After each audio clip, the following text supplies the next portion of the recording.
안녕하세요. 자연입니다. 안한존자의 일기 12번째 가르침을 펴라.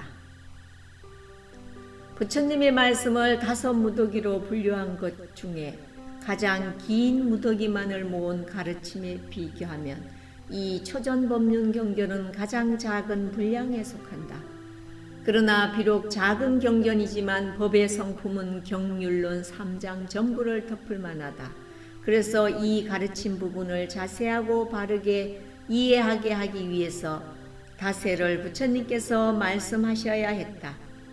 하루 중 쉬는 시간 잠깐을 빼고는 나머지 모든 시간을 이 법의 성품을 설명하고 논하셨다.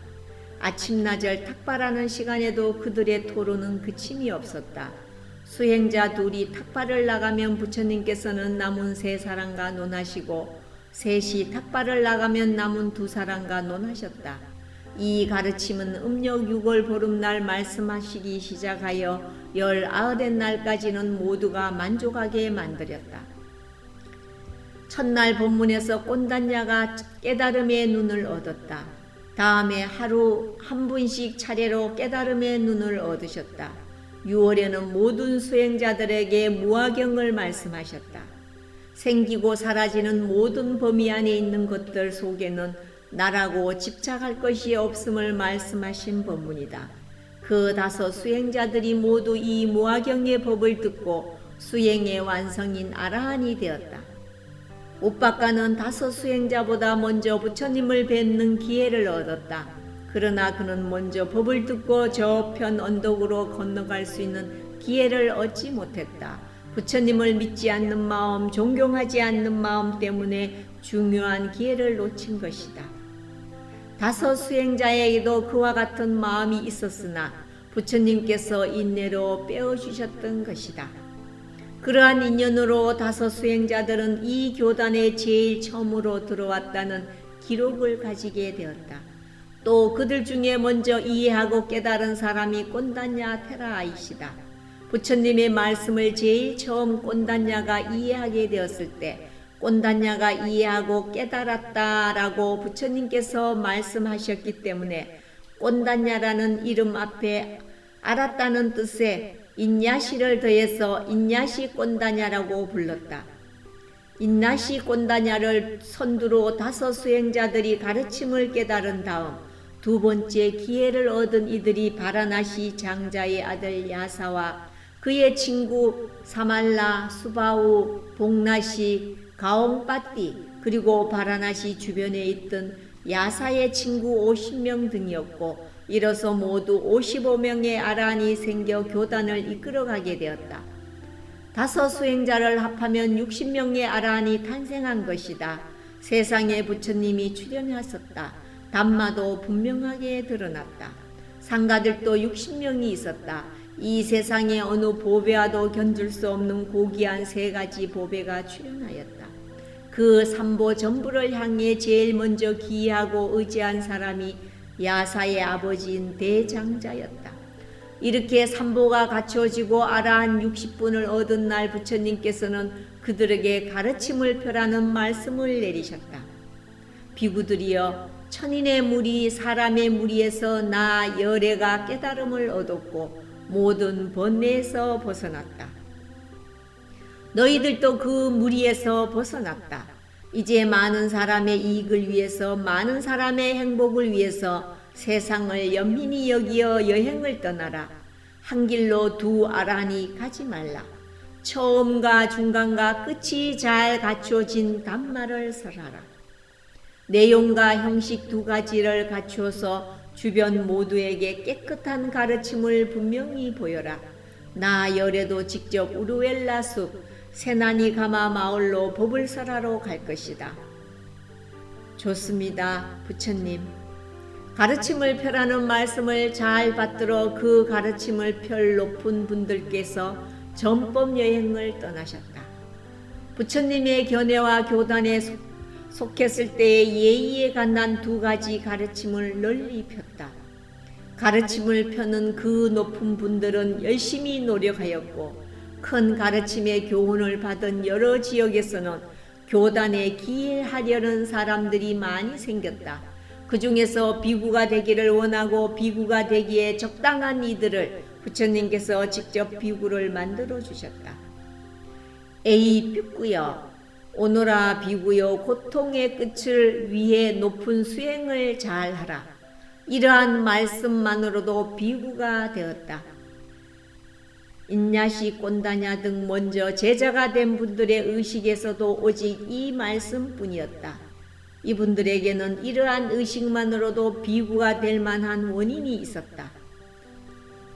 그분들은 바라밀 공덕으로 부처님께서 에이 삐꾸 하고 한 말씀 하시자 머리칼이 저절로 잘라졌으며 가사가 입혀졌고 어깨에 바루가 메어져서 바로 봄납 60년이 된 마테라의 모습으로 변했다.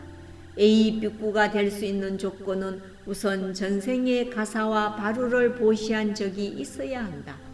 그 다음 이번 생에 아라한이 될 자격이 있는 분이어야만 한다. 복을 짓고 지혜를 쌓은 분이어야만 부처님께서 에이 삐꾸여 하고 부르셨다. 처음에 비구가 되기 위해서는 원하는 사람들을 부처님이 계신 곳까지 데리고 와야 했다. 한 길로 두 분의 아라한이 가지 말라고 하신 말씀대로 가르침을 펴시는 분들은 각기 다른 지역에서 가르침을 펴셨다. 자기가 가르침을 펴고 있는 지역에서 비구가 되고자 하는 사람이 생기면 그들을 데리고 부처님이 계신 곳으로 힘들어서 왔다. 그렇게 어렵게 와서도 부처님과 직접 만나게 되면 다행이었지만 부처님과 어긋나게 되면 어느 곳으로 가셨다는 소문을 듣고 다시 그곳으로 찾아갔다. 이때는 부처님께서도 탁발하시고 발길이 닿는 숲에서 지내면서 가는 곳마다 교단의 기초를 잡아주셔야 했다.